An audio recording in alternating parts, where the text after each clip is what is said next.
Hello student. Today exercise 1.3 1.2 के exam में एक छोटा सा मिस्टेक हुआ है जो आप रेक्टिफाई कर लेना जब भी हम कैंसिलेशन कर रहे हैं BQ का वैल्यू फाइंड करने के लिए। I think intercept made by 3 parallel line वाला क्वेश्चन है, वहां पे आंसर 10.5 आया है, एक्चुअली वो आंसर आएगा 7.5। वो ऐसा है 7 into 5 divided by 2, 35 by 2 is equal to होगा 17.5। तो वो एक रेक्टिफिकेशन आप लोग कर लेना। और अभी यहाँ पे देखो ये जो एक्सरसाइज 1.3 है, 1.3 से एक्चुअल सिमिलैरिटी जो चैप्टर है वो स्टार्ट होता है। अभी तक आपने जो भी देखा वो एरिया, जो ट्रायंगल का एरियाज का प्रॉपर्टी होता है उसके ऊपर बेस्ड था। अब आपका एक्चुअल सिमिलैरिटी स्टार्ट हो रहा है। तो टेस्ट ऑफ सिमिलैरिटी, पहले तो आपने टेस्ट ऑफ कॉन्ग्रुएंसी पढ़ा हुआ है। टेस्ट ऑफ कॉन्ग्रुएंसी कौन कौन सा होता है? एस टेस्ट, एस टेस्ट, फिर ए टेस्ट, फिर ए टेस्ट, और फिर आपको मालूम होगा एक और टेस्ट था जिसको आपने कहा था हाइपोटेनियस साइड टेस्ट। तो ये जो है टेस्ट आपने दो ट्रायंगल्स को कॉन्ग्रुएंट प्रूव करने के लिए यूज किया हुआ था। ये कॉन्ग्रुएंसी की टेस्ट है। एसएसएस में क्या था? एक ट्रायंगल का 3 साइड दूसरे ट्रायंगल के 3 साइड से कॉन्ग्रुएंट था। एसएस में क्या था? एक ट्रायंगल का 2 साइड उसके बीच का एक एंगल और दूसरे ट्रायंगल का 2 साइड उसके बीच का एक एंगल कॉन्ग्रुएंट था। एएसए में क्या था? 2 एंगल और उसके बीच का एक साइड, एक ट्रायंगल का और दूसरे ट्रायंगल का 2 एंगल उसके बीच का साइड कॉन्ग्रुएंट था। और एसए में क्या था? एक साइड उसका अपोजिट एंगल उसका एडजेसेंट एंगल, एक ट्रायंगल का और दूसरे ट्रायंगल का एक साइड उसका अपोजिट एंगल और एडजेसेंट एंगल कॉन्ग्रुएंट था। Hypotenuse side test right angle triangle में लगा था। ये सब आप 9th स्टैंडर्ड में पढ़ चुके हो। तो बच्चों यहाँ पे जैसे दो ट्रायंगल को कॉन्ग्रुएंट प्रूव करने के लिए एसएसएस, एसएएस, एएसए, एसए और हाइपोटेन्यूज साइड टेस्ट था, वैसे ही दो ट्रायंगल को सिमिलर प्रूव करने के लिए हम यहाँ पे खाली 3 टेस्ट पढ़ने वाले हैं। पहला टेस्ट है एस टेस्ट, दूसरा जो टेस्ट है वो है एस टेस्ट, और जो तीसरा टेस्ट है वो है ए टेस्ट, और it is also called only a test, also called as a test. क्यों? वो मैं जो आपको टेस्ट एक्सप्लेन करूंगा तो आपको समझ में आ जाएगा। तो सबसे पहले हम एसएस टेस्ट समझते हैं। S test for similarity. अब देखो इसको एसएस टेस्ट क्यों कहते हैं? समझो मेरे पास एक ट्रायंगल है एबीसी और दूसरा ट्रायंगल है पीक्यूआर। आपको मालूम है कि अगर ये दो ट्रायंगल सिमिलर हैं, यानी यहाँ पे किसकी बात आएगी? प्रोपोर्शन की बात आएगी, तो ये एग्जैक्टली कॉन्ग्रुएंट तो होंगे नहीं। अब अगर मान लो यहाँ पे ये 2 है और बच्चों ये 4 है, BC 3 है, QR जो है 6 है, ये 4 है और ये 8 है। तो अब क्या होगा? In triangle ABC and triangle PQR हम रेशियो निकाल के देखेंगे। AB upon PQ is equal to क्या आएगा? 2/4 इज इक्वल टू क्या आएगा बच्चों? 1/2, और फिर BC अपॉन QR ये आपको क्या मिलेगा? 3/6, मतलब फिर से आपको क्या मिलेगा? 1/2, स्टेटमेंट 1 स्टेटमेंट 2, और तीसरा AC upon QR, sorry AC upon PR। आप ये निकाल के देखो AC अपॉन PR क्या होगा बच्चों? 4/8 होगा, तो 4 1 जा 1, 4 2 जा 8, मतलब ये भी कितना आ गया? 1/2 आ गया। फिर आप क्या लिखोगे? फ्रॉम 1 2 एंड 3 क्या मिलेगा आपको? AB upon PQ is equal to BC upon QR is equal to AC upon PR। मतलब एक ट्रायंगल का 3 साइड दूसरे ट्रायंगल के 3 साइड्स के प्रोपोर्शन में है, तीनों का रेशियो क्या है? इक्वल है। यहाँ पे 3 साइड का रेशियो इक्वल है करके आप क्या लिखोगे? Triangle ABC similar to triangle PQR by SSS test। अब आपको मैं डिफरेंस बता दूं, जब हमने कॉन्ग्रुएंट वाली बात देखी थी ना, तो बच्चों कॉन्ग्रुएंट में क्या होता है, AB कॉन्ग्रुएंट टू PQ ऐसा लिखा होता है, BC कॉन्ग्रुएंट टू QR ऐसा, और AC कॉन्ग्रुएंट टू PR। ये किसके लिए, कॉन्ग्रुएंसी के लिए था, राइट। अब डिफरेंस देख लो, यहां पे जब सिमिलैरिटी है तो इन्हीं का क्या लिया है, रेशियो लिया है। क्यों, क्योंकि ये 2 है ये 4 है, तो कॉन्ग्रुएंट तो होगा ही नहीं ना बच्चों, समझ गए हो। तो ये डिफरेंस है किसमें, सिमिलैरिटी और कॉन्ग्रुएंसी में। कॉन्ग्रुएंट में क्या होता है, एग्जैक्टली इक्वल होते हैं, और सिमिलर में क्या होता है, उनका जो रेशियो है वो रेशियो इक्वल होता है।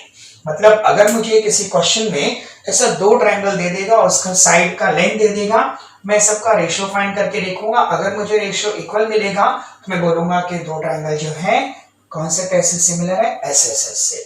अगर मान लो ऐसा होता, यहाँ पे 3 यहाँ पे 9 होता, तो रेशियो 1/3 आता, तो मैं कहता कि 2 ट्रायंगल सिमिलर नहीं है। तो ये कौन सा टेस्ट था, SSS टेस्ट था, सिमिलैरिटी का। अब मैं आपको दूसरा टेस्ट बताता हूं। दूसरा से कौन सा टेस्ट है, SAS। हाँ, अब इसको ध्यान से देखना, ये भी काफी इजी है। अब SAS टेस्ट में एग्जैक्टली क्या होता है, नाम क्या है उसका, साइड एंगल साइड करके क्या नाम है, SAS टेस्ट। अब इसमें क्या होगा बच्चों, समझो मेरे पास एक ट्रायंगल है XYZ, एक ट्रायंगल है, और जो दूसरा ट्रायंगल है वो मेरे पास है PQR।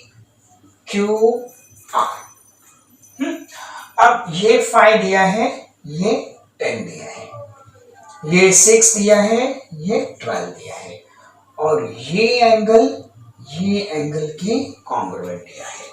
मतलब आप क्या लिखोगे, in triangle XYZ and triangle PQR, in triangle XYZ and triangle PQR क्या मिलेगा आपको, XY upon PQ is equal to 5/10। 5 and 5 2 10, कितना मिला, 1/2। इसको लिख दो स्टेटमेंट 2, और फिर दूसरा क्या लिखोगे आप, YZ upon QR is equal to क्या आएगा, 6/12। 6 1 6 2 12, 1/2। ये क्या होगा, स्टेटमेंट 2। फिर आप क्या लिखोगे यहां पर, फ्रॉम 1 and 2, क्या लिखोगे, फ्रॉम 1 and 2 क्या मिलेगा बच्चों, XY upon PQ is equal to YZ upon QR। ठीक है, देखो दो साइड का रेशियो आपको क्या मिला, इक्वल मिला, और ये दोनों साइड के बीच का एंगल कौन सा है, Y और Q है, तो यहाँ पे क्या आ गया, angle XYZ congruent to angle PQR। आया समझ में, राइट। अब दो साइड का रेशियो इक्वल और उन दोनों के बीच का एंगल कॉन्ग्रुएंट, हम क्या लिखेंगे, triangle XYZ similar to triangle PQR by SAS test। तो कौन सा टेस्ट आ गया, SAS टेस्ट। ओके, यही जब SAS टेस्ट कॉन्ग्रुएंट में था तो XY congruent to PQ, YZ congruent to QR और XYZ कॉन्ग्रुएंट टू PQR, ऐसा था, राइट। तो SAS टेस्ट में क्या होगा, दो साइड का रेशियो इक्वल और उसके बीच का एक एंगल कॉन्ग्रुएंट। तो कौन से टेस्ट से सिमिलर होंगे, SAS टेस्ट। यही टेस्ट को हम इस वे से भी कर सकते हैं, ठीक है। नहीं, मैं आपको एक सम देके बता रहा हूं कि कैसे ये टेस्ट अप्लाई होता है। समझो यहां पे ऐसा क्वेश्चन दिया हुआ है, A B C D और ये क्या दिया है, O दिया है, ये 2 दिया है बच्चों और ये 4 दिया है, मान लो ये 3 दिया है और ये 6 दिया है। अब इसमें 2 1 जा 2, 2 2 जा 4, 1/2 आ गया, 3 1 जा 3, 3 2 जा 6, 1/2 आ गया। और ये दोनों साइड, अच्छा मुझे बताओ कौन सा एंगल कॉन्ग्रुएंट होगा। देखो मैंने यहाँ पर A B parallel C D नहीं बोला हुआ है, नहीं तो बहुत से बच्चे क्या करेंगे, सोचेंगे ये इसके कॉन्ग्रुएंट अल्टरनेट एंगल, लेकिन पैरेलल नहीं है। हाँ यहाँ पे एक एंगल कॉन्ग्रुएंट हो जाएगा, ये एंगल के कॉन्ग्रुएंट। क्या रीजन होगा, vertically opposite angle. Vertically opposite angle होने की वजह से ये इसके क्या हो गया, कॉन्ग्रुएंट हो गया। तो फिर यहाँ पे कौन सा टेस्ट आ गया, देखो कैसे लिखोगे, इन ट्रायंगल एओबी। अच्छा ये बात का भी ध्यान देना, 1:1 करस्पॉन्डेंस होना जरूरी है, क्योंकि रेशियो किसका आने वाला है, एओ अपॉन सीओ आने वाला है। तो अगर मैं यहाँ पे एओ भी नेम लिख रहा हूं तो एओ अपॉन सीओ आने के लिए नेम क्या लिखना पड़ेगा, सीओडी। एंड ट्रायंगल सीओडी क्या मिलेगा, एओ अपॉन क्या लिखोगे, सीओ इज इक्वल टू क्या आएगा, 2/4, मतलब क्या आ गया, 1/2। और फिर दूसरा क्या है, बीओ अपॉन डीओ, ये क्या है, 3/6, मतलब इससे क्या मिला, 1/2 स्टेटमेंट 1 स्टेटमेंट 2। फिर क्या लिखोगे, from 1 and 2 A O upon C O is equal to B O upon D O, मतलब दो साइड का रेशियो क्या हो गया, इक्वल हो गया। और उन दोनों के बीच का एंगल कौन सा है, angle A O B congruent to angle C O D. ये एंगल इस एंगल के क्या हो गया, कॉन्ग्रुएंट हो गया। Therefore triangle A O B similar to triangle C O D by S A S test. समझ में आया, तो ये कौन सा टेस्ट था, एसएएस टेस्ट था। अब एक और टेस्ट देख लेते हैं। ये तो सम नहीं था, ये मैंने खाली आपको एसएएस टेस्ट कैसे आता है वो समझाया था, सम बाद में हम सॉल्व करेंगे इसका टेस्ट। अब तीसरा टेस्ट क्या है, ए टेस्ट है, नाम से समझ गया, एंगल एंगल एंगल टेस्ट। अब अगर मान लो आपको एक ट्रायंगल दिया है ए बी सी और आपको एक दूसरा ट्रायंगल दिया है पी क्यू आर। मान लो एंगल ए कॉन्ग्रुएंट है एंगल बी के, एंगल बी कॉन्ग्रुएंट है एंगल क्यू के, एंगल सी कॉन्ग्रुएंट है एंगल आर के, ऐसा दिया हुआ है। तो यहाँ पर ये एंगल इसके कॉन्ग्रुएंट तो ए हो गया, ये एंगल इसके कॉन्ग्रुएंट तो ए हो गया, ये एंगल इसके कॉन्ग्रुएंट तो ए हो गया। तो आप कैसे लिखोगे, इन triangle ABC and triangle PQR क्या मिलेगा आपको, angle A is congruent to angle P, angle B is congruent to angle Q, angle C is congruent to angle R, A congruent to P, B congruent to Q, C congruent to R. Therefore, triangle ABC similar to triangle PQR, यहाँ पे क्या आ जाएगा, bye A test. तो दोनों triangle कौन से test से similar हो गए, A टेस्ट से सिमिलर हो गए। समझ में आया, डाउट? अच्छा हाँ, इसमें अभी देखो मैंने आपको क्या बोला, इसको हम ए टेस्ट भी लिख सकते हैं। क्यों लिख सकते हो मालूम है, अगर मान लो ये 50 है और ये 50 है, और अगर ये 70 है ये 70 है, तो अपने आप ये कितना हो जाएगा, 60 हो जाएगा, क्योंकि ट्रायंगल के तीनों एंगल का सम कितना होता है, 180 होता है। मतलब दो एंगल अगर कॉन्ग्रुएंट है तो तीसरा एंगल अपने आप क्या हो जाता है, कॉन्ग्रुएंट हो ही जाता है। इसीलिए हम ए टेस्ट को आगे चल के खाली ए टेस्ट लिखेंगे तो भी चलेगा, और एक ट्रायंगल का दो एंगल दूसरे ट्रायंगल के दो एंगल के कॉन्ग्रुएंट बता दिया तो भी ए टेस्ट हो जाता है। हाँ, अब इसमें एक बात ध्यान देना, जब भी आप ट्रायंगल का नेम लिखोगे तो ट्रायंगल का नेम 1:1 करस्पॉन्डेंस के बेसिस पे लिखा होना बहुत जरूरी है। अब ये 1:1 करस्पॉन्डेंस के बेसिस पे का मतलब क्या है, समझो मैंने यहाँ पे एक ट्रायंगल ले लिया ABC, राइट, और मैंने दूसरा ट्रायंगल ले लिया PQR, आर। हाँ बच्चों, अब अगर मैंने ऐसे बताया कि ए कॉन्ग्रुएंट है आर के, बी कॉन्ग्रुएंट है क्यू के और सी कॉन्ग्रुएंट है पी के। अब अगर मैं ऐसे लिखूं कि triangle A B C similar, याद रखो ये सिमिलर का साइन है, similar to triangle P Q R, तो बच्चों ये रॉन्ग हो जाएगा। अब जानते हो क्यों रॉन्ग हो जाएगा? क्योंकि ए कॉन्ग्रुएंट टू क्या आ जाएगा? पी आ जाएगा। इसका फर्स्ट, इसके फर्स्ट के कॉन्ग्रुएंट, इसको बोलते हैं वन वन करस्पॉन्डेंस। तो ए कॉन्ग्रुएंट टू पी है क्या? नहीं है। बी कॉन्ग्रुएंट किसके आ जाएगा? क्यू के।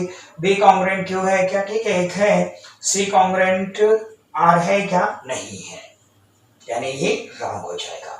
अब इसका नेम क्या लिखा होना जरूरी है? तो जब भी आप ट्रायंगल का नेम सिलेक्ट करोगे तो ये बात ध्यान देना, अगर यहाँ पर ए है तो उसके बेसिस पे यहाँ पे क्या होना चाहिए? आर होना चाहिए।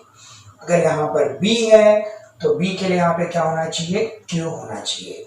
और अगर यहाँ पे सी है तो सी के लिए क्या होना चाहिए? पी होना चाहिए। ट्रायंगल का नेम क्या आएगा? A B C similar to R Q P. तो A is congruent to R, B is congruent to Q, C is congruent to B, ऐसा। अब अगर मान लो मैं ये चेंज कर देता हूँ, इसको मैं थोड़ा सा चेंज कर देता हूँ। अब चेंज करके A कॉन्ग्रुएंट टू मैं कहता हूँ Q, B कॉन्ग्रुएंट टू मैं कहता हूँ R और C कॉन्ग्रुएंट टू मैं कहता हूँ B। तो आप बताओ नेम क्या आएगा? अगर मैंने A B C नेम दिया, कैसे पहचानोगे? A के यहाँ पे दो लाइन है, क्यू के यहाँ पे दो लाइन है, यहाँ पे क्यू आ गया। बी के यहाँ पे तीन लाइन है, आर के यहाँ पे तीन लाइन है, यहाँ पे आर हो गया और बचा क्या हो गया? बी। तो आगे चल के जब भी आप दो ट्रायंगल को सिमिलर प्रूव करोगे तो ये बहुत जरूरी है कि ट्रायंगल को सिमिलर प्रूव करते वक्त आप ट्रायंगल का नेम वन वन करस्पॉन्डेंस के बेसिस पर ही लिखिए। अगर वन वन करस्पॉन्डेंस के बेसिस पे नेम लिखोगे तो ही आपका आंसर राइट रहेगा। ठीक है, तो आपने टेस्ट ऑफ सिमिलैरिटी देखी। तीन टेस्ट ऑफ सिमिलैरिटी है। पहला क्या है? एसएसएस, बहुत इजी है। दूसरा क्या है? एसएएस और तीसरा क्या है? एएए टेस्ट। ठीक है, अब इसके ऊपर बेस्ड हम क्वेश्चंस सॉल्व करेंगे।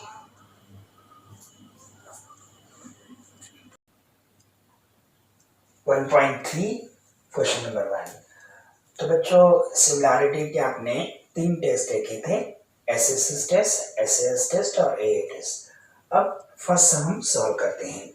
पहले मैं सम आपके लिए पढ़ देता हूँ। In figure angle ABC 75 degree, angle EDC 75 degree.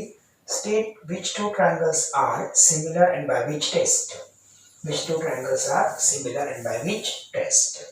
Also write the similarity of these two triangles by proper one-to-one correspondence. तो बच्चों सबसे पहले ये जो दो ट्रायंगल है ना, मैं आपको ये दोनों ट्रायंगल को अलग अलग बना के दिखा देता हूँ। तो पहला जो ट्रायंगल है वो ये आ गया, समझो, बड़ा वाला ट्रायंगल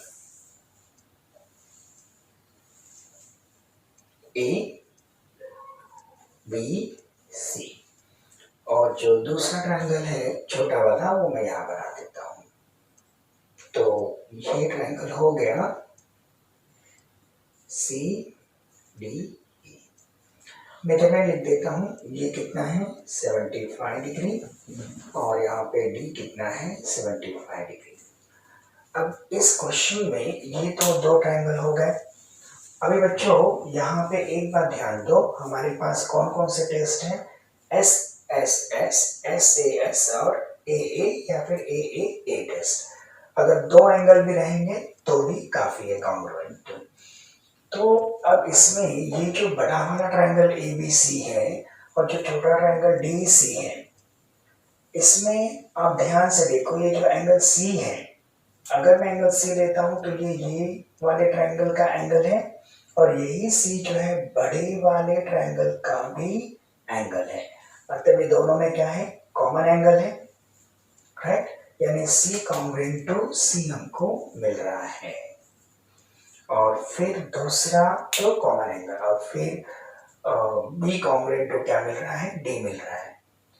तो इसका मतलब जब ट्रायंगल का नेम आपको वन वन करस्पॉन्डेंस के बेसिस पे लिखना है तो बेटर है कि हम कॉमन एंगल से ही शुरू करें और पहले क्या लिखेंगे, in triangle C A B and triangle. अच्छा सुनो बच्चों, अब ये सी इसके, ये सी के कॉन्ग्रुएंट यानी दूसरे ट्रायंगल का नेम किससे चालू करना चाहिए, सी से ही करना चाहिए ताकि सी कॉन्ग्रुएंट टू सी मिल जाए। अब A congruent to A congruent to E हो जाएगा, क्यों, क्योंकि बी कॉन्ग्रुएंट टू डी के हो जाएगा। तो फिर यहाँ पे सी ए बी, तो यहाँ पे क्या आएगा, सी ई डी। एक बार नेम लिखने के बाद फिर से एक बार चेक कर लेने के कि वन वन करस्पॉन्डेंस मिल रहा है कि नहीं।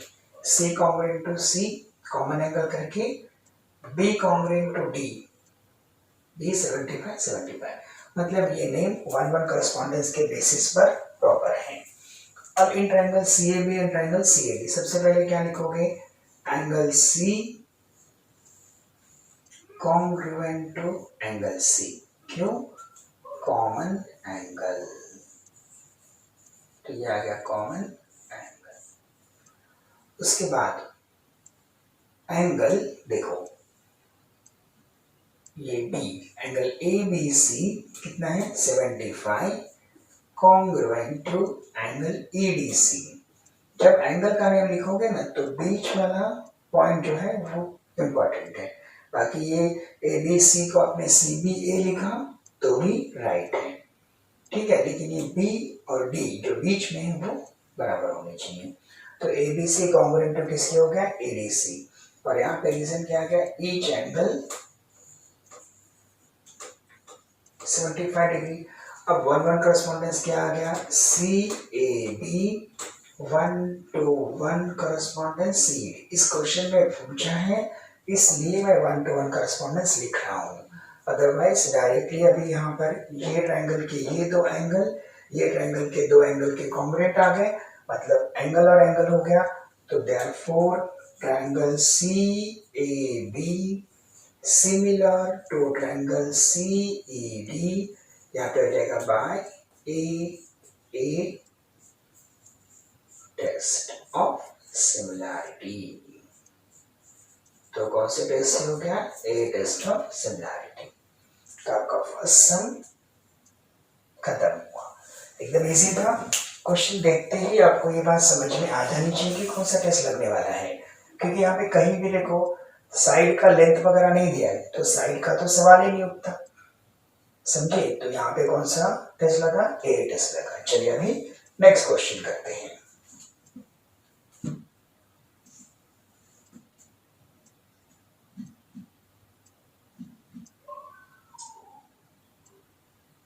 अब जो नेक्स्ट क्वेश्चन है,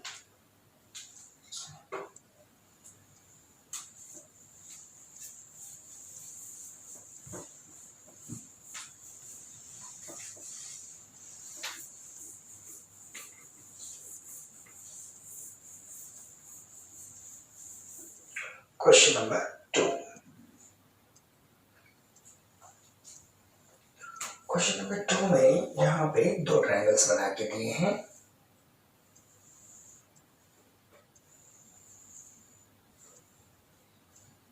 ए पी क्यू आर, और जो दूसरा ट्रायंगल है वो है एल एम एन। यहाँ पे दिया हुआ है 6, ये 10 और ये आपको दिया है 8, ये 3, ये 4 और ये आपको दिया हुआ है 5। क्वेश्चन क्या बोल रहा है, आर द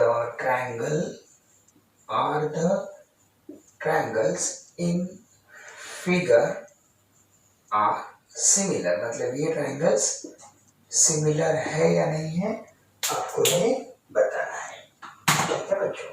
तो चलो अब समझ जाओ कि कहीं पे एंगल नहीं है तो एंगल वाला पार्ट तो हट जाता है।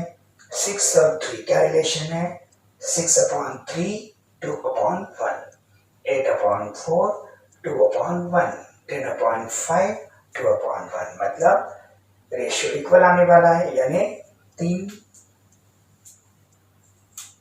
साइड्स का रेशियो क्या होगा, इक्वल होगा, मतलब साइड्स क्या हो गए, प्रोपोर्शन हो गए। और साइड अगर प्रोपोर्शनल है इसका मतलब कि दो ट्रायंगल सिमिलर होगा। कौन से टेस्ट से, एसएसएस टेस्ट से।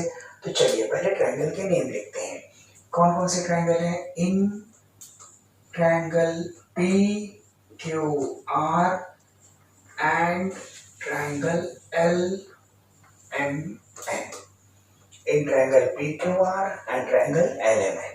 सबसे पहले आप क्या लिखोगे, P Q upon L M, ratio निकाल के देखो क्या मिल रहा है, P Q upon L M 6/3, 3 बन गया 3 2 जा 6 इज इक्वल टू क्या आएगा 2/1, ये हो गया स्टेटमेंट 1, ये मेरा P Q upon L M.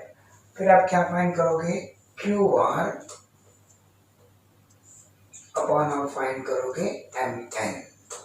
अब क्यू आर कितना दिया है, 8 दिया है, और एम एन कितना दिया है, 4 दिया है, 4 बन गया 4 2 जा 8, तो ये आ गया 2/1, ये हो गया आपका स्टेटमेंट 2। और थर्ड क्या आ गया, P R upon L N, ये रेशियो फाइंड करके देख लो, P R upon L N is equal to क्या मिलेगा आपको 10/5, 1 और ये क्या हो गया 2, तो क्या मिलेगा 2/1, स्टेटमेंट 3। ओके बच्चों, फिर क्या लिखोगे, फ्रॉम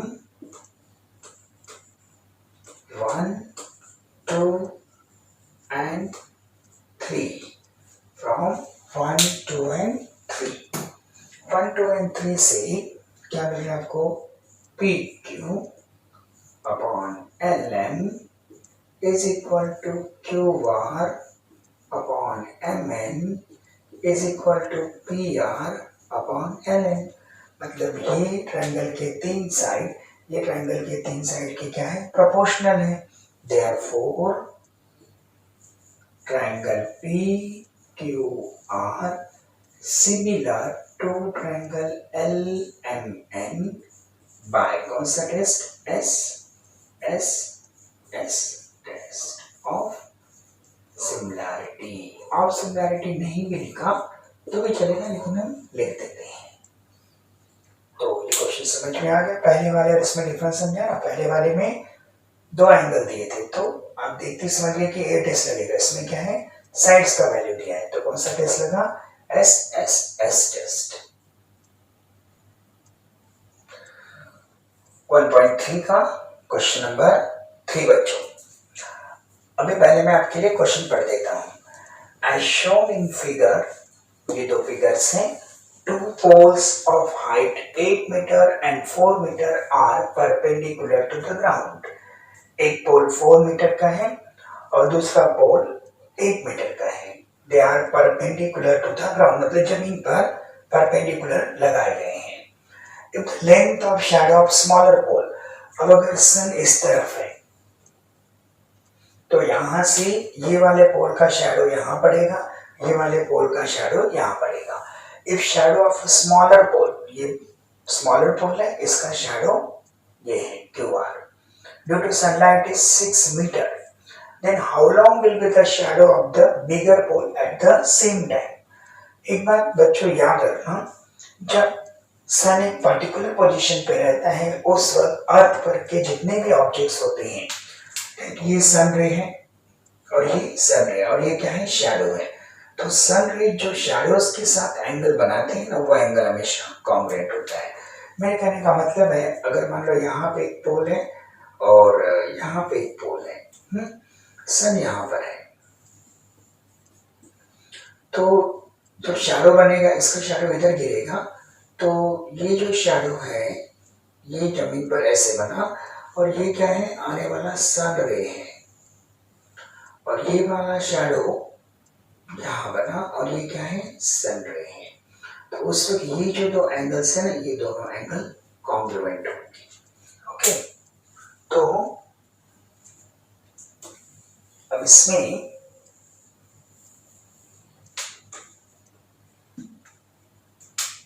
ध्यान देना। सबसे पहले और आपको एक बात और बता दी है कि ये 90 और 98 क्यों, यहाँ पे देखो एक स्टेटमेंट है परपेंडिकुलर टू द ग्राउंड। तो सबसे पहले आपको क्या करना पड़ेगा, दोनों ट्रायंगल को सिमिलर बताना पड़ेगा। भाई आप समझ चुके हो ये 90 ये 90 तो ए हो गया, और ये सन रे का शैडो के साथ बना हुआ एंगल सेम होगा तो वापस ए हो गया, मतलब दोनों ट्रायंगल सिमिलर। कौन से टेस्ट से हो गए, ए टेस्ट हो गया। समझ में आया? तो चलिए पहले लिखते हैं कौन कौन से ट्रायंगल है। इन ट्रायंगल पी आर क्यू, अगर मैं ट्रायंगल का नेम पी आर क्यू लिखता हूं तो दूसरे ट्रायंगल का नेम क्या होगा, A C B. In triangle P R Q and triangle A C B क्या मिलेगा आपको, angle P R Q congruent to angle A C B. Right, क्या रीजन आएगा, गिवन। देखो आपको गिवन में दिया हुआ है परपेंडिकुलर, फिर angle P Q R congruent to angle A B C. हाँ, इसका reason angle made by sun ray with shadow at the same time, at the same time।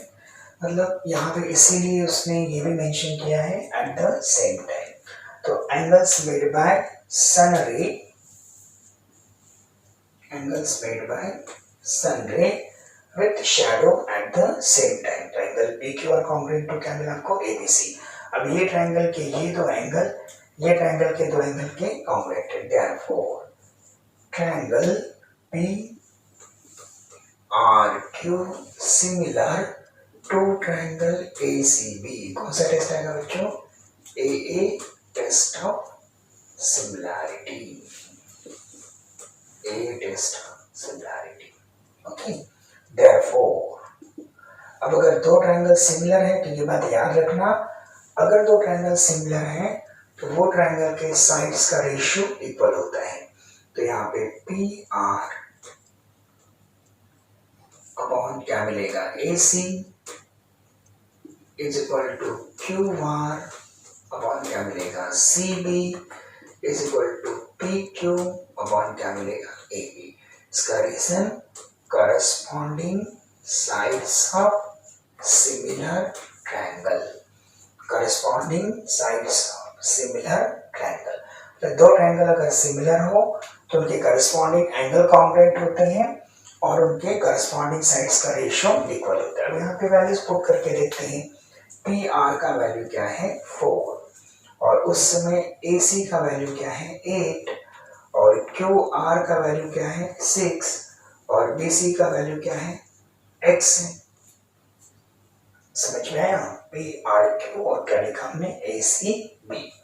P R upon A C, Q R upon C B, P Q upon A B. ठीक है, अब इसका क्या होगा, cross multiplication, तो क्या आएगा, x into 4, 6 into 8, x is equal to 6 into 8 divided by 4, 4 to 8, तो x इज इक्वल टू कितना आ गया, 12 आ गया। तो ये इसका डबल, तो ये भी इसका double. Therefore, answer length of shadow of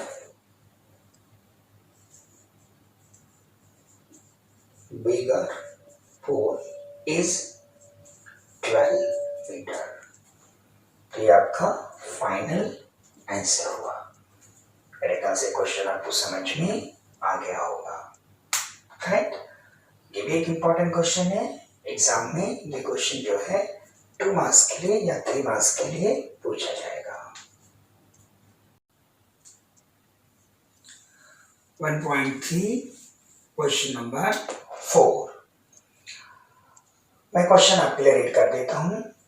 in triangle ABC AP perpendicular to BC, BQ perpendicular to AC, B dash P dash C and A dash Q dash C, BPC are collinear and point AQC are collinear. Prove that CPA similar to CQB, CPA similar to CQB. AP is equal to 7, AP is equal to 7, BQ is equal to 8, BC is equal to 12. Find out AC. तो बच्चों पहले हम इसमें, ये तो question था, okay, ये आपको कॉपी नहीं करना है। आपको एग्जाम में अगर इस वे से क्वेश्चन आया तो पहले गिवन लिख लो। गिवन में क्या है? इन triangle ABC AP perpendicular to BC, BQ perpendicular to AC, B dash P dash C, A dash Q dash C. Okay, तो टू प्रूव और भी इंफॉर्मेशन दिया हुआ है। AP is equal to 7, BQ is equal to 8, BC is equal to 12। इसमें दो चीजें करनी है, एक तो प्रूव करना है। क्या प्रूव करना है? Triangle CPA similar to triangle CQB, और उसके बाद तो फाइंड आउट भी करना है, खाली प्रूव नहीं करना है, फाइंड आउट भी करना है। क्या फाइंड आउट करना है? AC जो है वो आपको फाइंड आउट करना है। तो CPA सिमिलर टू CQB, और क्या फाइंड करना है आपको? AC फाइंड करना है। ठीक है बच्चों, तो चलो हम इसको स्टार्ट करते हैं। सॉल्यूशन, पहले तो ये देख लो आप कि कौन से दो ट्रायंगल आपको सिलेक्ट करने हैं। अब सिलेक्शन किस पे बेस होगा? जो ट्रायंगल सिमिलर प्रूव करना है वो देख लो। CPA similar to CQB, CPA। तो बच्चों यहाँ पे जो CPA है, देखते हैं कौन सा CPA, CPA, ये ट्रायंगल है CPA, ठीक है। और जो दूसरा ट्रायंगल है वो ट्रायंगल कौन सा है? CQB, CQB। अब ये दोनों ट्रायंगल के बारे में एक इंटरेस्टिंग बात आप ध्यान से देख लो कि कौन से ट्रायंगल्स हमने यहाँ पे सिलेक्ट किए हैं, CPA एंड CQB। ये एंगल को जरा देखो तो, देखा? ये एंगल ये वाले ट्रायंगल का भी एंगल है और ये वाले ट्रायंगल का भी एंगल है, मतलब दोनों ट्रायंगल में क्या है? ये कॉमन एंगल है। समझ में आ गया? C जो है ये ट्रायंगल का भी एंगल है और ये वाले ट्रायंगल का भी एंगल है, मतलब कॉमन एंगल है।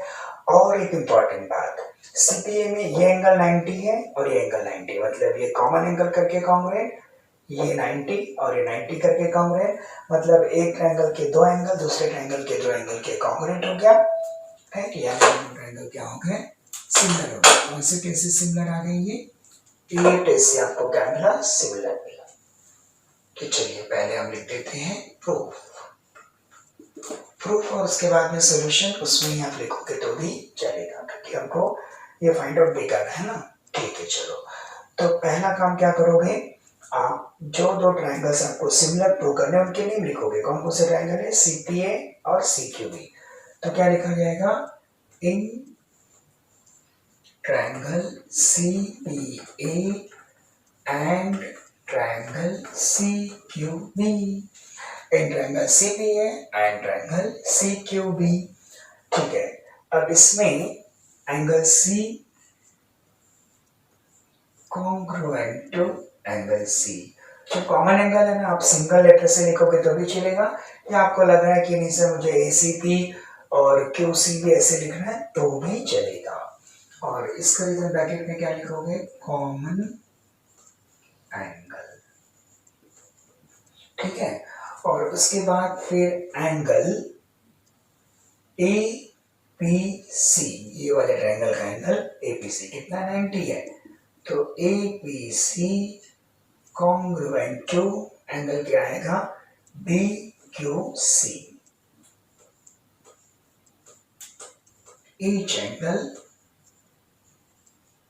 90 डिग्री गिवन में आपको दिया हुआ है कि परपेंडिकुलर है, बस हो गया। अब ये ट्रायंगल के ये दो एंगल इस ट्रायंगल के दो एंगल के कॉन्ग्रुएंट हो गए, देयरफॉर क्या लिखोगे triangle CPA similar to triangle CQB और यहाँ पे ब्रैकेट में लिखा रहेगा by AA test of similarity, by AA test of similarity. तो ये दो ट्रायंगल क्या हो गए सिमिलर हो गए। अगर ये ट्रायंगल सिमिलर है तो इनके करस्पॉन्डिंग साइड्स का रेशियो क्या होगा इक्वल होगा। देयरफॉर क्यों मैं ऐसे लिख रहा हूँ क्योंकि मुझे AC फाइंड करना है। तो आपको मालूम है कि अगर ये दो ट्रायंगल सिमिलर है तो CP upon CQ is equal to PA upon QB is equal to CA upon क्या आएगा CB। अब ब्रैकेट में रीजन क्या आएगा corresponding sides of similar triangle. याद है वहां पे कॉन्ग्रुएंट लिखते थे, यहाँ पे क्या आएगा corresponding side of similar triangle. CP value put करते हैं, CP का वैल्यू दिया है क्या नहीं, और CQ ये दोनों न दिया ना पूछा है जाने देंगे। PA मतलब AP कितना है 7, QB यानी BQ कितना दिया है 8 दिया है, CA मतलब AC हमको फाइंड आउट करना है और CB यानी BC कितना है 12। चेक कर लेते हैं AP 7 BQ 8 BC 12 और AC आपको फाइंड करना है। क्रॉस मल्टीप्लाई करेंगे AC इंटू 8 7 इंटू 12 तो क्या आएगा AC is equal to 7 into 12 divided by क्या आ गया 8 आ गया। ठीक है, तो अब 4 2 जा 8 4 3 जा 12 यानी AC इज इक्वल टू क्या आ गया 21/2।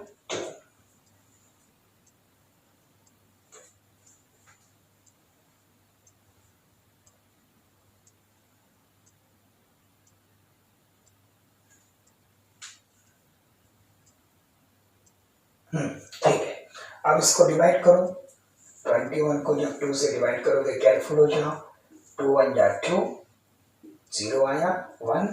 अब ये 1 2 से स्मॉल है तो यहाँ पे 0 रखना पड़ेगा और पॉइंट देना पड़ेगा, फिर यहाँ पे 0 आएगा 5 आएगा। वैसे भी 21 का 10.5 होता है तो ऐसी कैंसिल क्या आ गया 10.5। तो ये सब आपको एग्जाम में 2 मार्क्स के लिए आएगा, यहाँ से यहाँ तक 2 मार्क और फिर बचा हुआ ये 1 मार्क। या कभी कभी एग्जाम में यही सम 3 मार्क्स के लिए भी पूछा जाएगा। अगर 3 मार्क्स के लिए पूछा जाएगा तो ये 2 मार्क्स के लिए और ये 1 मार्क के लिए। ठीक है, चलिए तो थैंक यू।